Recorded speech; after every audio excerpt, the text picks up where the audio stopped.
Sukkur D जडे सजन सफर हलिया रुआ रहन सुपरी आयल करिया की मुखे चाढ़े ची व्यो वणझारो ओहिरे।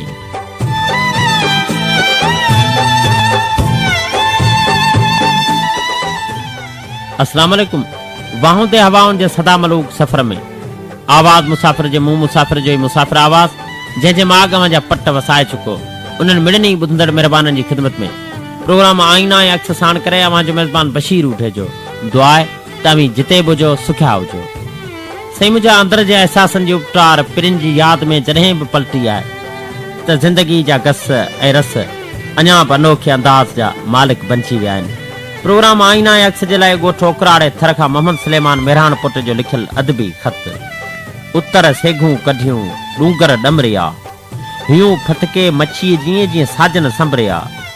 साजन जो संभरण के अलमीअ खां घटि बि न आहे हूंदो, पर अलाए छो जीवन झोल जे हिन अड़ागे सफ़र में साजन जा सूर रूह जे खूह में लियो पाए अखियुनि में लालाण अर्पे वेंदा आहिनि। महबूब जा दाउन जो कसम जॾहिं वाहुंदे जी हवा तुंहिंजो माखी लार जहिड़ो मिठो आवाज़ खणी राति जे सनाटे में असांजे सुंदर समातुनि ताईं पहुचंदी आहे त अदा बशीर सूर वरी बि सरजी पवंदा आहिनि। नई कुंवार जा सिंगारियल तुंहिंजो प्रोग्राम आईना ऐं अक्स सिंधु जे छोलनि जियां छुलंदे मन उन्हाइनि में लही वेंदो आहे ऐं सिक जो समुंड मन जे मोती खे मयारो ॾींदे चवंदो आहे त किथे थियो मिहार किथे थो घंड गुड़े किथे दुही दोस्त जी किथे परियूं पार जंहिंमूं सभु ॼमार जर में झोतूं ॾिनियूं।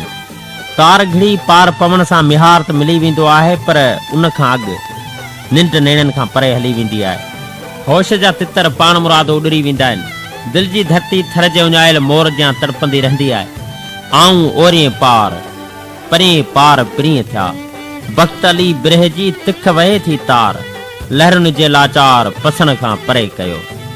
हींअरो उठे वॻ जियां अॼु बि सार जी तार ते ताड़े जियां तंवारींदे वसकारे जे वसन जा वस कंदो आहे। तोखे इहो बि ॿुधाईंदो हलां त हर साल जियां हेल बि पेरूं पचण जो ॿुधी वहनि जा वलर शाम जे पहर भिटुनि जी भर वठी सोन जे फुलनि सां सिंगारियल खबड़ जे लामुनि ते ख़ुशियुनि जा सहरा ॻाईंदे रिहाण रचाईंदा आहिनि त वरी कंडियुनि जो सिंगर बि वाहुंदे जे तेज़ हवा सां गॾु टारियुनि सां लाऊं लहंदे नज़र ईंदो आहे। ठोगनि जी फुलवाड़ी जो कसम त ॾियारियुनि में बीठल पेरूं बि उन आस में आहिनि त हू हिकु ॾींहुं कुंवारनि हथनि सां चूंडिजी प्यार जे प्यास उझाइण ख़ातिर महबूब ॾे मयार करे मोकिलिया वेंदा। कॾहिं तुंहिंजे वारनि संधी राति थींदी कॾहिं मुहब मिलंदे मुलाक़ात थींदी। हिकु ॾींहुं टाक मंझंदि जो निम हेठां सुते चिठी जा 4 अखर लिखी उमाणण जो सोचियमि। उहो बि सोचियमि त अॻे नामलूम माग थर खां जेको साथी ख़त लिखी अखरनि जे आख़िरे मां लफ़्ज़नि जा तितर तेज़ उॾारींदो हो सो अलाए छो हाणे अनाज जे घोड़े ते सवार थी मूं जहिड़ो न को जेॾो वारी मंज़िल ॾांहुं हलियो वियो। वापसि वरंदो भलाए न उहो त हुनखे ई पतो हूंदो। बाक़ी ॿिया सभु दोस्त ख़ासि करे अलहजड़ियो कल्होड़ो ऐं तन्हा यासीन पालारी ऐं ॿिया सभु जा सभु दोस्त पंहिंजी सिटा खे सहरींदा अचनि। बहरहाल रही हयाती त इहे वाहूंदा बि वरंदा लुकूं बि लॻंदियूं पेरूं बि पचंदा इनशाला गॾिजी चूंडींदासीं।